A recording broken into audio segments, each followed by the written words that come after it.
ये रोयत हिलाल के मसले पर बड़े बड़े उलमा को सजाएं मिली, सिर्फ चांद का ऐलान सरकारी ना मानने पर। एक पूरी तारीख है। आला हजरत फाजिल बरेलवी रहमतुल्लाह अलैह ने फतावा रिजविया शरीफ के अंदर एक फैसला कुन फतवा देते हुए बादशाहों को समझाने की कोशिश की। आप फरमाते हैं, शेख अबुल माली रहमतुल्लाह अलैह, जिनका लकब इमामुल हरमैन है, उनका जमाना था, 29 तारीख थी, 29 रमजान की, यानी हूबहू सारे हमारे वाली सूरत हाल जो अभी गुजरी है। 29 रमजान के चांद नजर आता है ईद का या नजर नहीं आता। चूंकि कुछ गवाहियां फार सेल होती हैं तो बादशाह को कुछ गवाहियां मिल गईं और दारुसल्तनत से, कैपिटल से बादशाह का हुक्म आ गया कि सुबह ईद है। जिस तरह हमारे इस मौसम में, इस साल में जुमेरात का ऐलान हो गया, तो कहते हैं जब यह खबर इमामुल हरमैन को पहुंची तो आपको पता चला कि वो एक रामा गवाह है, दूसरा गामा है, तीसरा जल्लू है, चौथा पत्तू है। तो आपने फरमाया ये गवाहियां तो काबिल कबूल ही नहीं। यानी इतनी पूरी सल्तनत का रोजा छुड़वाना कि रोजा ना रखे और ईद करे। इमाम आखिर इमाम होते हैं, उन्होंने फौरन ऐलान करवाया सुबह रोजा रखा जाएगा, ईद नहीं की जाएगी। अब यह है बादशाहों को तकलीफ। जब यह ऐलान हुआ, सुबह को तमाम शहर रोजादार उठा। हासिदों ने यह खबर खूब रंग भर के बादशाह तक पहुंचाई।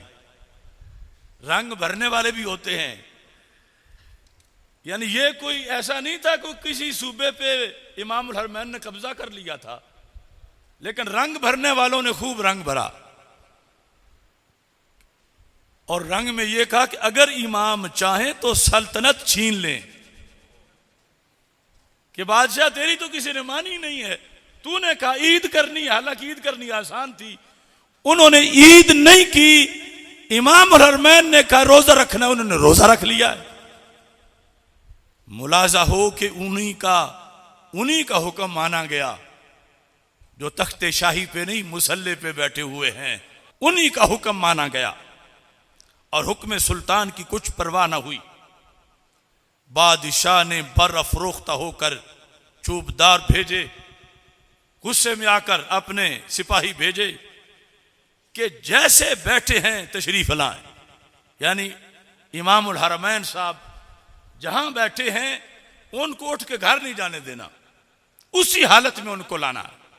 यानी इतना सख्त जबरदस्त ऑर्डर कि कहीं आगे पीछे ना हो जाएं, फिर दुश्वारी ना हो पकड़ने में, या कोई इस तरह का कोई मामला ना हो, कोई अपने हामी ना इकट्ठे कर लें। जिस हालत में है उनको फौरन कहो कि आ जाएं। इमामुल हरमैन एक जुब्बा पहने बैठे थे, तो हुक्म था कि जैसे हो वैसे ही आओ। तो वैसे ही दरबार में रौनक अफरोज हुए। इश्तियाले शाही दोबाला हो गया,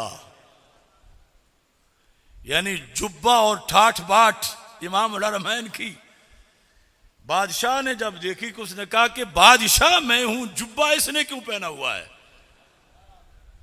बादशाह का इश्तियाले शाही दोबाला हुआ कि लिबास दरबारी ना था। यानी बादशाहों के बड़े नाज नखरे हैं कि दरबार में कोई जुब्बा नहीं पहन के आ सकता।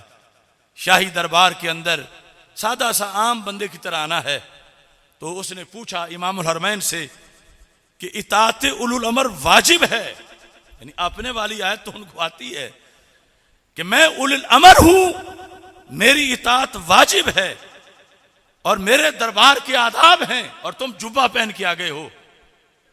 तो आप भी फिर आप थे, आपने फरमाया दलील यही है कि इताअत उलुल अमर वाजिब है, हुक्म था जैसे बैठे हो आ जाओ, तो मैं जुब्बा पहन के बैठा हुआ था।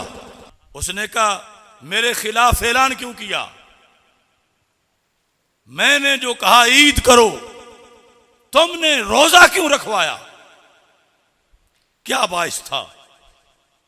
ये अगले जुमले इमरान खान के लिए हैं,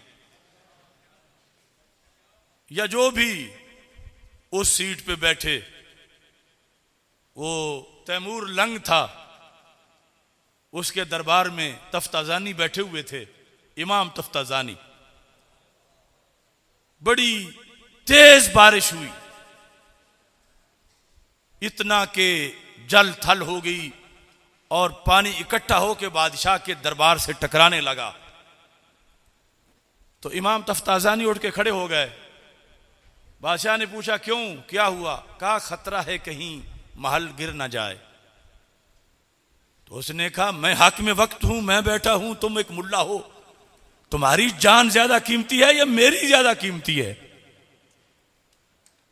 मैं अगर भाग जाता तो तुम भी चले जाते, अगर गिरेगा तो मैं भी तो बैठा हुआ हूं। तो इमाम तफ्ताजानी ने कहा इस सीट पे बैठने के लिए जहां तुम बैठे हो और उस सीट पर जहां मैं बैठा हूं बड़ा फर्क है। कैसे?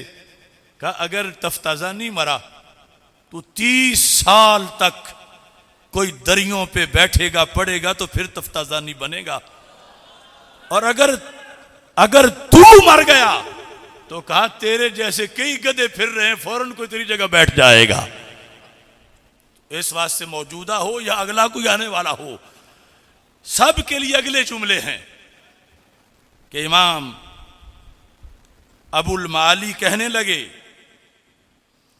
कि बात यह है इंतजाम में दुनिया तुम्हारे सुपुर्द है और इंतजाम में दीन हमारे सुपुर्द है। अब यहां पर यह बात भी, यानी जो उलमा शरी सियासत की बात करते हैं उसका भी पता चल रहा है कि या तो बादशाह ऐसा हो कि कुरान के साथ हो तो फिर ठीक है, वो खुद कुरान के फैसले जानता है, कर रहा है, उलमा तदरीस करें, दूसरे काम करें। क्योंकि हदीस शरीफ में है कि हमारे आका सल्लल्लाहु अलैहि वसल्लम ने फरमाया कि एक वक्त आएगा कुरान और सुल्तान के रास्ते जुदा जुदा हो जाएंगे। ये मुस्तकबिल की खबरों में एक हदीस है पूरी, क़यामत की अलामात में सुल्तान और कुरान जुदा जुदा हो जाएंगे। तो सहाबा ने पूछा या रसूल अल्लाह सल्लल्लाहु अलैहि वसल्लम, जब ऐसा हो गया तो उस वक्त जो मुसलमान जिंदा होंगे उनके नाम कोई पैगाम, वो क्या करें? तो मेरे आका सल्लल्लाहु अलैहि वसल्लम ने फरमाया सुल्तान को छोड़ दें, कुरान का साथ दें।